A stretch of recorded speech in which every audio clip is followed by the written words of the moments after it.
अस्सलाम वालेकुम everyone, hope you all are fine. आज हमारी ग्राफिक डिजाइनिंग की सेकंड क्लास है।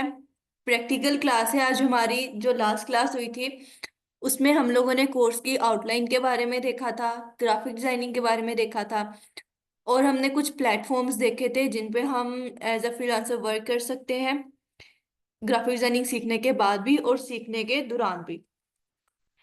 हमारा आज का जो लेक्चर है वो है हाउ टू मेक शेप्स, कि हम शेप्स किस तरह से क्रिएट कर सकते हैं, कौन कौन सी शेप्स होती हैं, कौन कौन से टूल्स यूज होते हैं। उससे पहले हम सॉफ्टवेयर देख लेते हैं जिस सॉफ्टवेयर पर हमने वर्क करना है। ठीक है, ये हमारे पास सॉफ्टवेयर है, इसका नाम है अडोब इलस्ट्रेटर। ठीक है, यहाँ से हमने क्रिएट न्यू पर क्लिक करना है। क्रिएट न्यू पर क्लिक करने के बाद रिसेंट्स में हमारे पास वो सारे साइज पेजेस के शो हो रहे होंगे जिन पर हमने वर्क किया हुआ होगा। आप लोगों के पास अगर कोई, जब आप लोग न्यू इंस्टॉल करेंगे तो आपके पास कोई रिसेंट्स में साइजेस शो नहीं होंगे क्योंकि आपने कोई भी वर्क प्रीवियसली नहीं किया हुआ होगा। आपके पास ये तीन चार शो हो सकते हैं, custom, A4, letter, web large वगैरह। ठीक है, आपने इनमें से कोई भी सिलेक्ट करना है। सपोज मैं कस्टम सिलेक्ट कर रही हूँ। देन यहाँ प्रीसेट डिटेल्स हमारे पास है। प्रीसेट डिटेल्स में वो हमसे पूछ रहा है कि हमने यहाँ फाइल का नेम देना है। फाइल कौन सी, जो काम हम करने जा रहे हैं उस काम को हमने नाम देना है। हमारा आज का लेक्चर है मेक शेप्स, तो हम यहाँ पर लिख देते हैं शेप्स। ठीक है, अब वो हमसे विड्थ और हाइट पूछ रहा है। जब आप लोगों के पास, आप लोग सॉफ्टवेयर की सेटिंग करोगे तो यहाँ पॉइंट्स लिखा हुआ होगा। आप लोगों ने यहाँ पर क्लिक करना है इस पर। ठीक है, यहाँ डाउन एरो बना हुआ है, इसका मतलब है कि इसके अंदर मजीद ऑप्शंस हैं। आपने यहाँ पर क्लिक करना है और पिक्सेल्स पर क्लिक कर देना है। पिक्सेल्स पर क्लिक करने के बाद यहाँ आप 1080 भी रख सकते हैं, 2000 भी रख सकते हैं, वो आप पर डिपेंड करता है। ठीक है, देन किसी चीज को टच नहीं करना, जस्ट हमने इन चार चीजों पर काम करना है शुरू में। शेप्स, विड्थ, हाइट और पिक्सेल्स पर। ठीक है, और यहाँ पर क्रिएट पर क्लिक कर देंगे। जब हम क्रिएट पर क्लिक करेंगे तो हमारे सामने कुछ इस तरह का इंटरफेस शो हो रहा होगा। ठीक है, अगर किसी के पास सपोज ये वाली चीज इस तरह से शो नहीं हो रही, ये कलर्स और ये सारी चीजें, ये टूल्स इस तरह से शो नहीं हो रहे हैं, तो आपने क्या करना है, सिंपली हमारे पास यहाँ पर एक ऑप्शन है विंडोज का, उसमें जाएंगे। यहाँ जाने के बाद वर्क स्पेस का ऑप्शन है 4th नंबर पर, उसमें जाएंगे। देन यहाँ लेआउट लिखा हुआ है तो हम लेआउट पर क्लिक कर देंगे। जब हम लेआउट पर क्लिक करेंगे तो ये सारा पैनल आपका इस तरह से शो हो जाएगा। उसके बाद अगर आपके पास यहाँ पर सारे टूल्स शो नहीं हो रहे हैं तो आपने ये थ्री डॉट्स हैं, इन थ्री डॉट्स पर क्लिक करना है। यहाँ देन थ्री लाइंस होंगी, इन थ्री लाइंस पर क्लिक करने के बाद एडवांस पर क्लिक कर देना है। जब आप एडवांस पर क्लिक करेंगे तो आपकी टूल बार इस तरह से शो हो जाएगी। अगर ये कुछ इस तरह से शो हो रही है आपको तो आपने क्या करना है, सिंपली यहाँ पर ये दो एरो बने हुए हैं, इन पर क्लिक कर दें तो ये आपकी टूल बार डबल हो जाएगी। आप इस तरह से भी वर्क कर सकते हैं लेकिन वो टूल्स नीचे चले जाते हैं तो उन्हें फाइंड करना बहुत मुश्किल हो जाता है, तो इसलिए बेहतर है कि हम इसे इस तरह से डबल टूल बार पर ही वर्क करें। हम अपने लेक्चर पर आते हैं। हमने सॉफ्टवेयर की सेटिंग करना तो देख ली कि हम किस तरह से सॉफ्टवेयर की सेटिंग करते हैं। हमारे पास जो हमने सबसे वेरी फर्स्ट टूल देखना है वो है सिलेक्शन टूल। इस तरह का होता है सिलेक्शन टूल। यहाँ इसकी शॉर्टकट की है V। इसका वर्क क्या है, ये ग्रुप करता है ऑब्जेक्ट्स को। ठीक है, उन्हें एक क्लिक करने से सिलेक्ट करता है, ड्रैग करता है, रीसाइज, ये सारी चीजें इसमें बहुत ज्यादा जो भी हम वर्क करते हैं उसमें हमारा सिलेक्शन टूल यूज हो रहा होता है। अगर हम कहें कि हमारे लैपटॉप का जिस तरह से ये कर्सर है, ठीक है, जिसे हम एरो बोलते हैं, ये लैपटॉप का कर्सर, और हमारे इस सॉफ्टवेयर का कर्सर ये सिलेक्शन टूल है। ठीक है, वेरी फर्स्ट टूल है। अगर हम इसके ऊपर अपना एरो लेके आए तो वो शो करवा रहा है कि ये सिलेक्शन टूल है, साथ में वो छोटे से बॉक्स में शो करवा रहा है कि ये क्या वर्क करता है। ठीक है, नीचे उन्होंने लिखा हुआ है सिलेक्ट करता है एंटायर ऑब्जेक्ट्स को। उससे पहले हम यहाँ पर कुछ ऑब्जेक्ट्स क्रिएट कर लेते हैं। कलर चेंज करेंगे यहाँ से।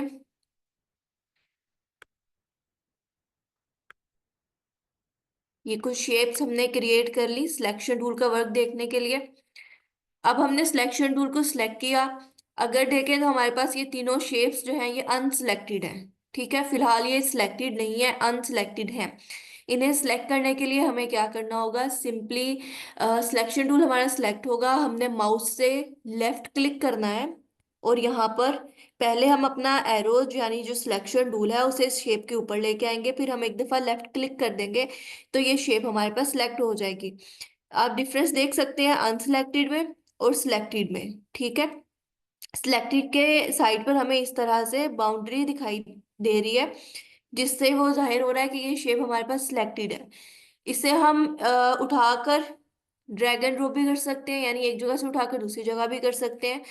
ठीक है, किस तरह से करेंगे, हम माउस से लेफ्ट क्लिक करेंगे, लेफ्ट क्लिक प्रेस करके रखना है और माउस को जिस जानिब हम घुमाएंगे वो उस जानिब शेप को लेके जा रहा है।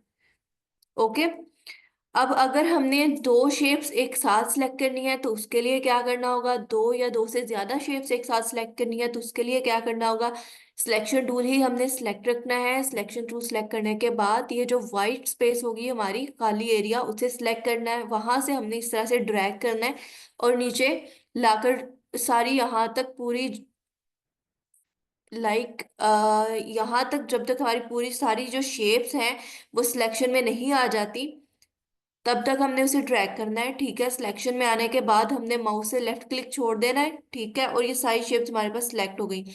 अब अगर मैं माउस से लेफ्ट क्लिक करके इस वाली शेप को पकड़ के ड्रैग करूं, ठीक है, तो ऊपर वाली दोनों भी अपनी जगह चेंज करी है क्योंकि हमने उन्हें सबको इंटायर सेलेक्ट किया हुआ है।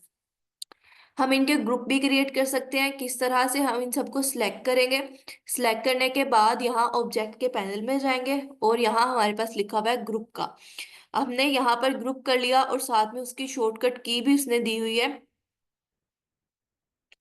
ठीक है, कि कंट्रोल+G उसकी शॉर्टकट की है। अब मैंने इसकी सिलेक्शन खत्म कर दी है। सिलेक्शन खत्म करने के बाद मैं सिंपली इस वाले ऑब्जेक्ट को, इस वाली शेप को सिलेक्ट करूंगी, माउस से लेफ्ट क्लिक करके ड्रैग करूंगी तो बाकी की दोनों शेप सिलेक्ट भी हो रही हैं और वो साथ में अपनी जगह भी चेंज कर रही हैं। क्यों, क्योंकि हमने उनको ग्रुप क्रिएट कर लिया है। ठीक है, अगर हम इन्हें रीसाइज भी करेंगे ना तो भी ये सारी की सारी अपना साइज चेंज करेंगी क्योंकि वो हमारे पास ग्रुप क्रिएट है। ओके, इन्हें अनग्रुप करने के लिए हमें क्या करना होगा, अगेन सेलेक्ट करना होगा, ऑब्जेक्ट के पैनल में जाएंगे और यहाँ से हम कर देंगे इसे अनग्रुप। ठीक है, अब हम इनकी सिलेक्शन खत्म करके देख सकते हैं कि ये अनग्रुप है, ये अलग हो चुका है, ये अलग हो चुका है और ये अलग हो चुका है। ठीक है, अब हम इन्हें रीसाइज भी कर सकते हैं सिलेक्शन टूल पर रहते हुए। किस तरह से, हमने इस शेप को सिलेक्ट किया, सिलेक्ट करने के बाद अब ये जो बाउंड्री बॉक्स है इसमें 3 इस साइड पर है, ये सारे बॉक्सेस हमारे पास बने हुए हैं। ठीक है, यहाँ इस वाइट वाला जो छोटा सा बॉक्स है उस पर आएंगे, माउस से लेफ्ट क्लिक करेंगे और ड्रैग कर देंगे। ठीक है, और इसने इस जानिब इसका साइज इंक्रीज कर दिया। अगर हमने ऊपर की जानिब इंक्रीज करना है सेम उसी तरह से करेंगे। अगर हमने सारे बॉक्स का साइज इंक्रीज करना है तो वो किस तरह से करेंगे, पहले हम इस शेप को सिलेक्ट करेंगे, सिलेक्ट करने के बाद माउस से लेफ्ट क्लिक करेंगे और इसे इस तरह से ड्रैग कर देंगे। ठीक है, तो वो फुल शेप का साइज हमारे पास इंक्रीज हो रहा है। ये हमने देखा सिलेक्शन टूल का वर्क, जिसमें हमने पहले एक शेप क्रिएट की थी। ठीक है, उसमें उसके बाद हमने सिलेक्शन टूल से शेप को सिलेक्ट करना देखा, रिप्लेस करना देखा। ठीक है, ग्रुप क्रिएट करना देखा, इंटायर ऑब्जेक्ट्स को सिलेक्ट करना देखा, अनग्रुप करना देखा, उन सब ग्रुप में उन्हें रिप्लेस करना देखा, उसके बाद उसे साइज इंक्रीज या डिक्रीज करना देखा। ठीक है, अब सिलेक्शन टूल का जो फर्दर वर्क है हम वो साथ साथ करते जाएंगे। फिलहाल ये आपका इंट्रोडक्शन था सिलेक्शन टूल का, कि सिलेक्शन टूल वर्क किस तरह से करता है और किस तरह के कामों के लिए इसे यूज किया जाता है। ठीक है, अब सेकंड टूल है हमारे पास डायरेक्ट सिलेक्शन टूल। ठीक है, इसकी शॉर्टकट की है ए। अगर हम इन सबको सिलेक्ट करके बैक स्पेस कर दें, ठीक है, हमने उसे इंटायर सेलेक्ट किया और बैक स्पेस कर दिया और यहाँ पर हमने एक शेप सेलेक्ट क्रिएट की है। शेप क्रिएट करने के बाद हम इसकी कॉपी ले लेते हैं सिलेक्शन टूल से। चले, कॉपी लेना भी मैं बता देती हूँ। ठीक है, हमने क्या करना है, हमारे कीबोर्ड पर जो कीज होती है ना उनमें एक की होती है आल्ट की, ALT, आल्ट लिखा हुआ होता है। ठीक है, हमने वो की प्रेस करनी है। वो की प्रेस करने के बाद माउस से लेफ्ट क्लिक करके कॉपी ले लेनी है। ठीक है, फिर से आल्ट प्रेस करके माउस से लेफ्ट क्लिक करके कॉपी ले लेनी है। हमने पहले आल्ट को प्रेस करना है, उसके बाद माउस से लेफ्ट क्लिक करके उसे ड्रैग करना है। ठीक है, जिस जानिब हमें कॉपी लेनी है, फिर माउस का लेफ्ट क्लिक छोड़ना है, उसके बाद हमने आल्ट की छोड़ देनी है। ठीक है, हमने इसे सिलेक्ट किया। सिलेक्ट करने के बाद यहाँ से इसमें कलर चेंज कर लेंगे, ताकि कुछ भी हम क्रिएट करें तो हमें पता हो कि ये डिफरेंट शेप्स हैं। ठीक है, अब ये जो सेकंड टूल है हमारे पास, वो है डायरेक्ट सिलेक्शन टूल। इसकी शॉर्टकट की ए है। इसका क्या वर्क करता है कि सिलेक्ट करता है और एडजस्ट करता है एंकर पॉइंट्स को एंड सेगमेंट्स को टू रीशेप पाथ्स। अब हमारे पास एंकर पॉइंट्स क्या चीज होते हैं? किसी भी चीज के जो कॉर्नर्स होते हैं, जो एजेस होते हैं, जिन्हें हम नॉर्मल लैंग्वेज में एज या कॉर्नर बोलते हैं, ग्राफिक की लैंग्वेज में उन्हें हम एंकर पॉइंट्स बोलते हैं। ठीक है, हमने डायरेक्ट सिलेक्शन टूल सेलेक्ट किया। डायरेक्ट सिलेक्शन टूल सेलेक्ट करने के बाद अगर हम यहाँ पर अपना ये कर्सर लेके आए, तो छोटा सा रेड में इंडिकेशन दे रहा है कि एंकर पॉइंट है। ठीक है, और इस एंकर पॉइंट से लेकर इस एंकर पॉइंट के दरमियान ये जो जा रही है जगह, इसे हम पाथ बोलेंगे। ठीक है, अब मैंने ये चार बॉक्सेस इसलिए क्रिएट किए हैं कि हम यहाँ पर डायरेक्ट सिलेक्शन टूल का वर्क देख सके कि किस तरह से ये एंकर पॉइंट्स पर वर्क कर रहा है। जो भी चीज़ें मैं क्रिएट करूंगी वो कहीं इतना ज़्यादा यूज़ नहीं होती हैं, बट मैं आपका जो कॉन्सेप्ट है डायरेक्ट सिलेक्शन टूल का, वो क्लियर करवाने के लिए आपको ये शेप्स क्रिएट करके दिखाऊंगी। ठीक है, हमने क्या करना है, सिंपली माउस से लेफ्ट क्लिक करना है। अब इस एंकर पॉइंट पर हमने क्लिक किया है ना, तो ये तीनों एंकर पॉइंट सिलेक्टेड नहीं है, सिर्फ और सिर्फ ये एक ही एंकर पॉइंट सिलेक्टेड है हमारे पास। ठीक है, जहां पर डायरेक्ट सिलेक्शन टूल को यूज करते हुए हमारे पास किसी चीज को सिलेक्ट करें और ये छोटा सा सर्कल आ जाए, तो उसका मतलब है कि वो वाले एरिया सिलेक्टेड है। लाइक अब मेरे पास ये वाला जस्ट एक ही एंकर पॉइंट सिलेक्ट है। अगर मैं इसके सेंटर में क्लिक करूं तो पूरी शेप सिलेक्ट हो जाएगी, तो यानी कि ये चारों एंकर पॉइंट सिलेक्ट है, यानी पूरी शेप सिलेक्ट है। ठीक है, फिलहाल मैं जस्ट इस एंकर पॉइंट पर सिलेक्ट करके उसे क्लिक करके सिलेक्ट कर रही हूँ। यहाँ से पकड़ के मैं इसे स्मूथ कर लूंगी। ठीक है, राउंड कर लूंगी। देन मैंने ऊपर वाले दोनों एंकर पॉइंट सिलेक्ट किए, उन्हें राउंड किया। देन अब मैंने इस एंकर पॉइंट पर क्लिक किया, शिफ्ट का बटन प्रेस करके मैंने इस एंकर पॉइंट पर क्लिक किया और इसे इस तरह से ड्रैग कर लिया। देन मैंने क्या किया, इसके सेंटर में क्लिक किया और इन सारे सर्कल्स को पकड़ के इस तरह से ड्रैग कर लिया। ठीक है, अब हम इन सबको सिलेक्ट करेंगे, कंट्रोल एक्स करेंगे, यानी हमने कट किया। अब कंट्रोल जेड करेंगे तब तक जब तक कि अपनी ओरिजिनल शेप में वापस नहीं आ जाते। कंट्रोल वी करेंगे। ठीक है, कंट्रोल वी हुआ ही नहीं। ओके, अगेन कर लेते हैं। आई थिंक मुझसे कट हुआ ही नहीं था वो। ठीक है, अभी जस्ट हम इन दोनों को सिलेक्ट करने के बाद इस तरह से ड्रैग कर रहे हैं।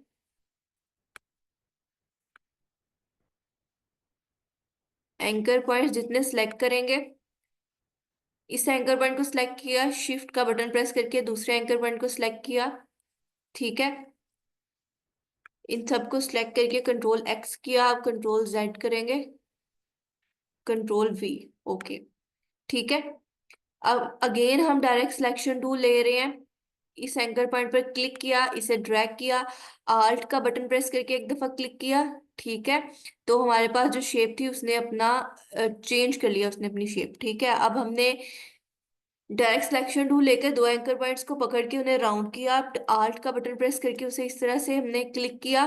ठीक है, तो हमारी शेप जो है वो चेंज हो रही है। अगेन आल्ट का बटन प्रेस करके हम इस तरह से क्लिक कर देंगे एंड सेम फॉर दिस। ठीक है, कंट्रोल जेड हम इसलिए कर रहे हैं कि हमें अगेन से सारी की सारी शेप्स क्रिएट ना करना पड़े। ठीक है, आल्ट का बटन प्रेस करके टू टाइम क्लिक करेंगे। अगेन ऊपर वाले दोनों एंकर पर सिलेक्ट करके आल्ट का बटन प्रेस करके हमने टू टाइम क्लिक किया है। माउस से लेफ्ट क्लिक हमने टू टाइम क्लिक करना है। आल्ट का बटन प्रेस किया, माउस का जो बटन था लेफ्ट क्लिक, उसे टू टाइम क्लिक किया। ठीक है, अब मैं यहाँ पर शॉर्टकट कीज प्रेस करके नेक्स्ट टूल सेलेक्ट कर रही हूँ। लाइक मैंने सिंपली वी प्रेस करके सिलेक्शन टूल सेलेक्ट किया। ये वाला जो सारा वर्क है, आपने कॉपी कट पेस्ट जो कुछ भी करना है, रिसाइज कुछ भी रिप्लेस करना है, वो हमने सिलेक्शन टूल से ही करना है। ठीक है, अब हमारे पास क्या थे, ये सिंपली बॉक्सेस थे, और इन बॉक्सेस को यूज करते हुए हमने इतनी सारी शेप्स क्रिएट कर ली। इसका मकसद है, इसका मतलब है कि हम डायरेक्ट सिलेक्शन टूल को यूज करके बिल्कुल ही रीशेप कर सकते हैं किसी भी चीज को।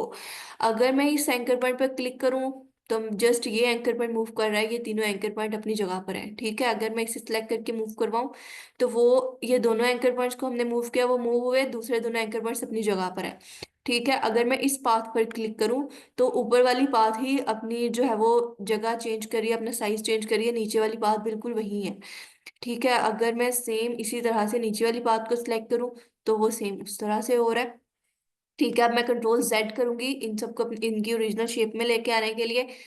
अभी ये जो मैंने चीजें क्रिएट की हैं, इनका कोई, इनसे हम कोई चीज क्रिएट नहीं कर सकते, बट अब अगर हम देखें हमारे पास एक लीफ बन चुका है, ठीक है।